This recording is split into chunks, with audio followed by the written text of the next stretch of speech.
Hello student, इस video के अंदर हम क्वेश्चन नंबर 1 उसका 4th पार्ट करेंगे। Relation R in the set Z. तो इसका मतलब क्या होता है, आर सब सेट जेड क्रॉस जेड। अब आपको जेड क्या है वो पता होना चाहिए।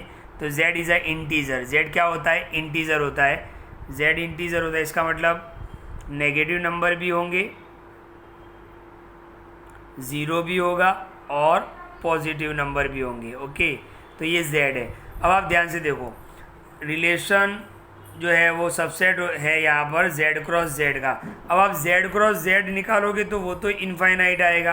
कैसे, देखो मैं बताऊँ आपको कि आपने सपोज यहाँ से स्टार्ट किया, चलो मैं -3 से स्टार्ट कर रहा हूँ, -3 तो z क्रॉस z, आपको इसी का z क्रॉस z और एक z ले लेना है। तो डैश डैश डैश -3 -2 1 0 1 2 3, तो -3 -3 -3 -2 तो ये तो बहुत ही इनफाइनाइट होगा। ध्यान से देखो, -3 -2 डैश डैश डैश, फिर -2 के साथ तो -2 -3 -2 -1, ये भी सबके साथ फिर -1, तो बहुत ही लंबा हो जाएगा, इनफाइनाइट हो जाएगा, राइट। तो हम यहाँ पर पूरा नहीं लिखेंगे। ओके, तो ध्यान से देखो, और रिलेशन आपको कैसे बताना है कि XY ऑर्डर पेयर ऐसे बताना है आपको कि x माइनस वाई करो तो इंटीजर ही आएगा, राइट। अच्छा ध्यान से देखो, ये हमने z क्रॉस z किया, तो ये जो फर्स्ट है वो सारी x की वैल्यू है और ये जो है वो y की वैल्यू है। अब आप x माइनस वाई करो और जो आंसर मिलेगा वो तो इंटीजर ही होगा। मैं आपको बताऊं, देखो x इज इक्वल टू आप -3 ले लो, y इज इक्वल टू आप -3 ले लो। ओके, तो x माइनस वाई करो तो x की वैल्यू क्या है, -3, फिर ये माइनस और y की वैल्यू -3, तो -3 minus minus +3 is equal to 0। 0 यानी क्या है, इंटीजर। यानी कभी भी आप x माइनस वाई करोगे तो और जो आंसर मिलेगा वो आपको इंटीजर ही मिलेगा।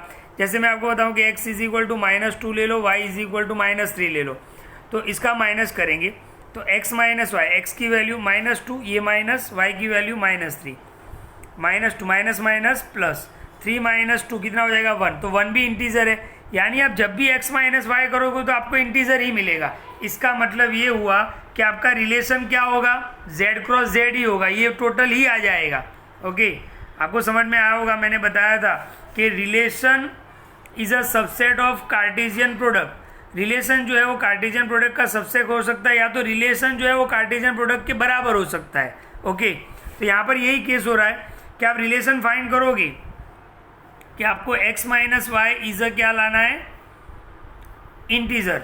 तो x और y की कोई भी वैल्यू ले लो आप, उसके बीच में आप माइनस करो तो आपको इंटीजर ही मिलेगा, यानी ये सारे ही नंबर आ जाएंगे। तो हमने यहाँ पे लिख दिया है कि r क्या है, पूरा z क्रॉस z है। अब इसके अंदर आप देखो, -3 भी आ जाएगा, -2 भी आ जाएगा, -1 भी आ जाएगा, यानी डबलेट भी आ जाएगा।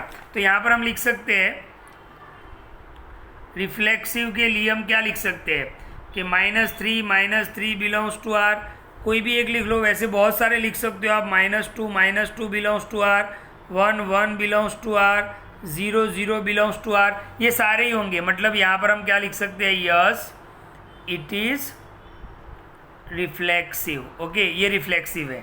चलो सिमेट्रिक के लिए चेक करते हैं। तो सिमेट्रिक के लिए क्या है, अगर आपके पास देखो रिलेशन क्या है, z क्रॉस z, तो हम यहाँ पर ही चेक कर लेते हैं। -1 -3 है तो कहीं पे -3 -1 भी आया होगा, -1 -2 है तो कहीं पे -2 -1 भी आया होगा। जैसे यही देख लो आप, यही एग्जांपल देख लो, -3 -2 तो -2 -3 भी आ गया। तो यहाँ पर हम लिख सकते हैं सिमेट्रिक के लिए हम क्या लिख सकते हैं कि -3 -2 belongs to R, then -2 -3 also belongs to R. यानी इसका मतलब क्या हुआ, ये सिमेट्रिक भी है, यस इट इज सिमेट्रिक। और ट्रांजिस्टिव भी होगा। कैसे, तो मैं आपको बताऊं, देखो ध्यान से देखना, यहाँ पर हम कोई ऐसा नंबर निकाल लेते हैं। ओके, जैसे मैं ये नंबर निकाल रहा हूँ, देखो -1 -3, ध्यान से देखना, -1 -3 belongs to R, -3 -2 belongs to R. देखो ये ए, ये बी और ये सी, ए बी और बी सी। तो हमें क्या देखना है कि ए सी होना चाहिए, तो -1 -2 भी होगा, तो है, यानी यहाँ पर ये क्या होगा, ट्रांजिस्टिव भी होगा। तो हम लिख लेते हैं, कैसे लिखेंगे, -1 -3 belongs to R and -3 -2 belongs to R, so -1 and -2 also belongs to R, यानी ये ट्रांजिस्टिव भी होगा। तो इस टाइप के केस के अंदर यानी यहाँ पर हम आंसर क्या लिख सकते हैं, रिफ्लेक्सिव भी है, सिमेट्रिक भी है और ट्रांजिस्टिव भी है। तो आई होप आपको समझ में आया होगा। ये था क्वेश्चन नंबर 1 का 4th पार्ट। Thank you.